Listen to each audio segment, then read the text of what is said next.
The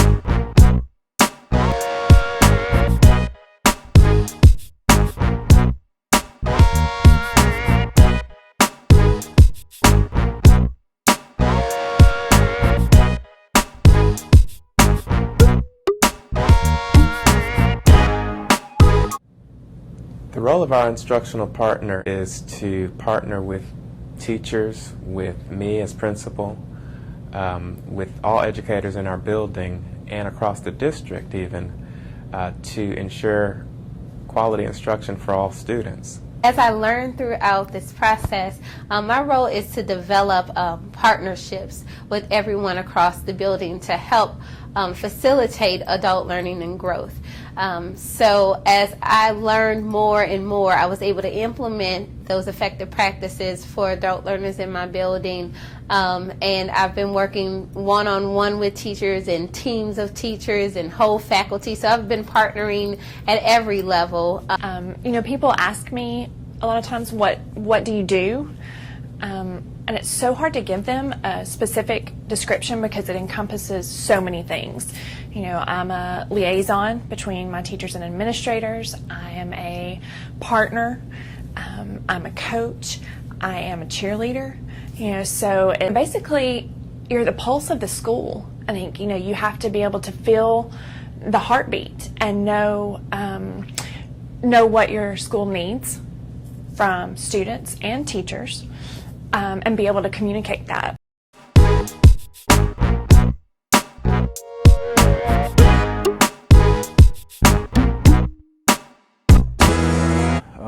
In the past, PD things we would go to would be off campus, and they would come back and might or might not be useful. This is real intense. It's right there on the campus. You can see it in action. There's follow-up with it. The Instructional Pilot Program has built the capacity in individuals to take the best of what we know, to build our capacity as learners, and then to streamline it and put it for our school. What's best for Walker Elementary? What's best for my teachers? But most of all, what's best for my students and their learning? And that has caused the teachers to have buy-in and to feel good about what's going on.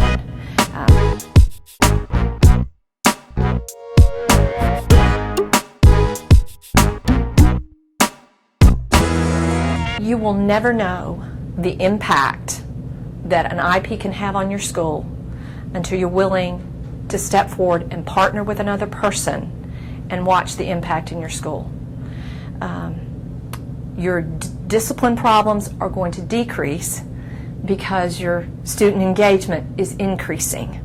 Your teachers being at school more often is going to increase because there's a person there that they can talk to about their instruction and students in their classroom. They've been in their shoes, they're walking that with them. I would say it's also going to give you someone to learn with, to continue to build your own capacity as a leader and a learner. And as I become more transparent as a leader, it has helped my faculty to relate to me in a different way. Faculty meetings are more conversation and dialogue where we both can get on the same page. So all of those principles make you change, and it's a process, but you will find a more better culture. Your academics, and as we're all concerned about test scores, are going to improve. The whole culture of your school becomes a learning environment. I think it has really helped us come together as a school to own our students as ours. I feel like it's really broken down some barriers as far as I only teach these students, these are the only students I'm responsible for. I feel like the partnership has helped pull teachers together where we have a collective responsibility of all of our students in our school, with a common goal being student achievement, but also just growth within our teachers and our students. I think when students see that teachers are continuously learning and growing, that sparks something within them as well. And we did see jumps in data, and we were proud of that. But what we saw greatly was we did some data that wasn't just student achievement, but on student surveys and things about what's going on in their classroom and that they love it. They love the different things that we're doing. So we know that that's going to equate to rising test scores.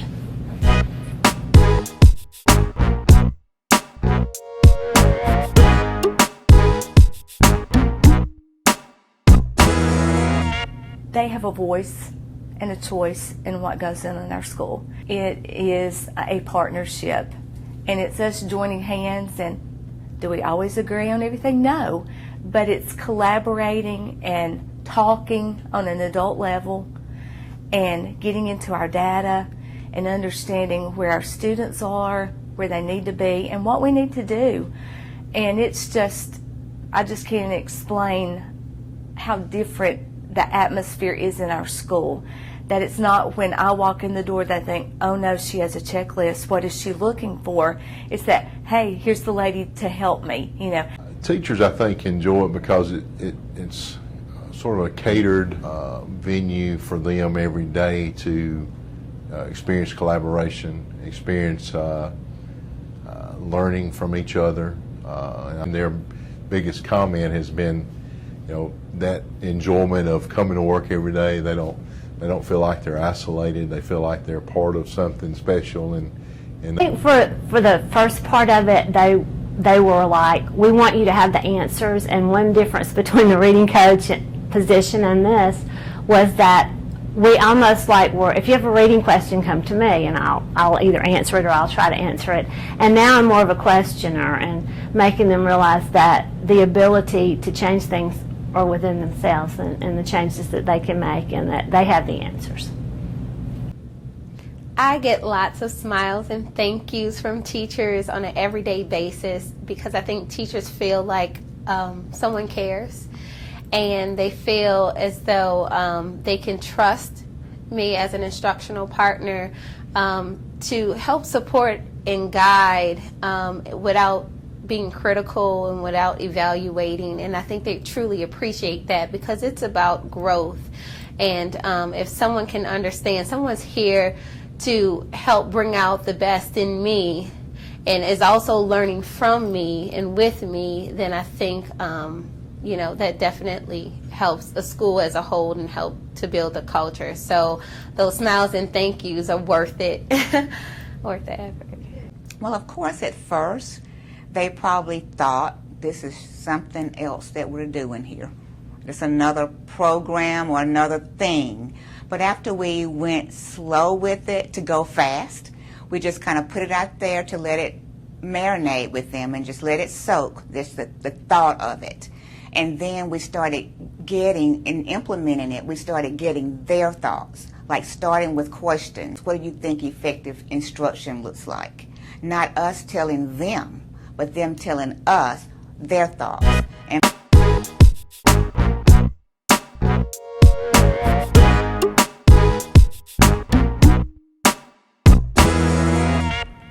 I'd say do it in a heartbeat. To me, it's that extra person that you need to really focus in on instruction and make you remember. Because as a principal, it can be real easy to get your focus off track on whatever demands are. You know, there are parent demands, there are student demands, there are financial demands. But when you really think about what the whole purpose of our school is, it's for those students and their learning. So that person keeps you focused. If that one person's job is nothing but student learning and teacher learning to help students get better, why not have them? We definitely want results for our students. And one of the things that this has helped with is how can we treat people the right way, treat people the way that we want to be treated. All adults want to be treated the right way. Students want to be treated the right way. So how can we achieve the goals that we all want with treating people right? And this pilot has helped me to see that it is possible to have both. And I really began to think a little bit differently than I'd always thought about what that person would do. And but then when we saw what type of impact this person could have, it wouldn't be just you're going in and be the PD queen or king. It was more of a learning liaison, if you will, we saw what impact it can make on an entire faculty, not just a few people. Of course, the examination of data is a tremendous part of it, but it's just not the only part of it. And how it could affect the whole school. Because to me, if you affect the learning of the adults in the building, you affect the learning of the students in the building. It's a comforting feeling in a way that you know that this person is constantly digging as far as instruction is concerned, constantly working toward developing teachers. And I think a lot of times as a principal, that's sort of why you became a principal, is to feel like you could impact instruction across the board, and this allows you to do that. I would tell them that it changes you from the inside out, that it really, you grow as an individual and a person, and valuing what other people can bring to the table. And it truly transforms you. It has transformed me as a person. I look at things differently. It's not about all the programs that are in place. You really think about what's effective and what's effective for people. So people come first, and then what you're trying to implement as far as the content, that's secondary. If you don't have people first, then the other things won't come into place. I wouldn't know any other way at this point. I don't know what I did all the years without an IP. The IP is so well-rounded. They're not focused on a particular area, but all areas with all teachers to improve instruction. And I think it's just a way that using an IP in our school as a partner with the teachers, you might say, hold hands, and they walk and learn together.